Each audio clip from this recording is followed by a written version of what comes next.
Today I want to show you the longest Swarm game that was ever played, and probably that will ever be played, because it's no longer possible for games to be so long. That longest game is also gonna have a very unexpected ending, so stay tuned. Remember my video when I broke Swarm? I managed to get to 0 FPS in the Rek'Sai battle, and eventually even crash my PC. But even then, the purpose of that test was to get the longest Swarm game in history. I knew it wasn't going to be easy at all. The record at the time, I knew, was held by my friend Johan, whose game lasted 2 hours, 43 minutes and 3 seconds. So the bar was really high. How did he achieve it? Well, as you can imagine, he got bugged. He sent me his 1.5 hour, 28 GB recording, and this is how it looked like. Basically, he got soft locked during the Aatrox fight. Just a reminder, these runs happened on the PBE, before the game went to the live servers. At this time I already knew the best strategy for this run. I used 2 of my PCs. One of them had me on Leona, and the other PC had Summoner's Rift Leona. For some time on the PBE, it was possible to pick a champion that wasn't from Swarm's champion pool. Such champions would have very high stats like armor, HP and HP regen, and that was really good. Furthermore, when they disconnected, they ended up becoming pretty much immortal. Why Leona? Well, just for fun, so I can have 2 Leonas together, but pretty much you were able to pick anything you wanted. So the way I would do it is that I would have 2 Leonas going into the game, and then immediately disconnect the Summoner's Rift Leona. She wasn't even going past the loading screen. So then the normal Leona would take XP, and the Summoner's Rift Leona would level up so she becomes immortal. So that was pretty much the strategy. After many failures on the first map with Rek'Sai, I decided to try second map with Briar as a boss. And as it turned out, this was a genius move. When my disconnected Summoner's Rift Leona was attacked by Briar, she pretty much stood there invincible. Because Briar was exactly on top of Leona, she couldn't knock Leona away either. While my normal Leona kept dying and dying, Summoner's Rift Leona was just doing all the job while being disconnected.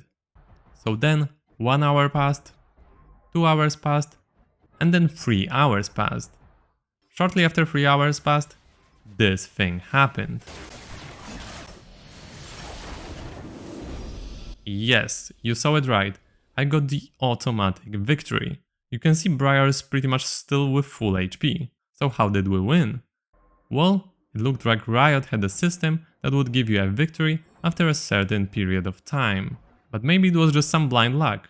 So of course, I had to do it again. And here you can see another run, ending the same way. Both games ended after 3 hours. One game was just above 3 hours 10 minutes, while the other was just short of 3 hours 20 minutes. But as it turned out, the time difference was due to augment selection time. Augment selection time isn't taken into the consideration for the game length time. And since I had one champion disconnected, each augment selection took 30 seconds. So that's why we got few minutes of difference in game length between the games.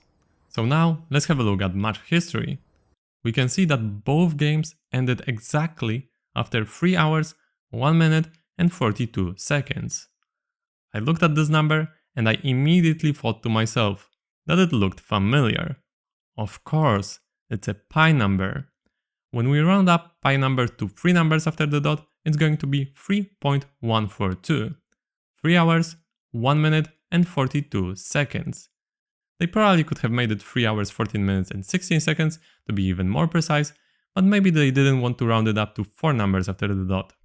Now the question that remains is, who and why implemented pi number equivalent for a longest game time possible in Swarm? Maybe it was just a coincidence, or maybe he wanted to be a pioneer, haha. But this story doesn't end here. You might be asking a great question. Why am I posting this video so late? Well, I was really curious how long the games are gonna be on the live servers. Unfortunately, or fortunately, Riot has hard capped them. Here is me just getting one shot at 22 minutes, 10 seconds into the game, despite pretty much nothing being near me. I escaped the boss zone hoping to stay alive, but currently there is no mercy. 22 minutes, 10 seconds is the current game limit. And this is understandable, otherwise the servers could be under too much load. But wait, does 20 to 10 mean something too? Well, it seems like it actually does. Turns out 20 to 10 is an angel number. 20 to 10 is a sign from the angels that you are capable of achieving your dreams and goals if you put in the hard work, focus on positive thoughts, and take action. I'd love to hear the story behind these numbers and who implemented them. Let me know about your theories in the comments below. Thanks for watching and have a nice day.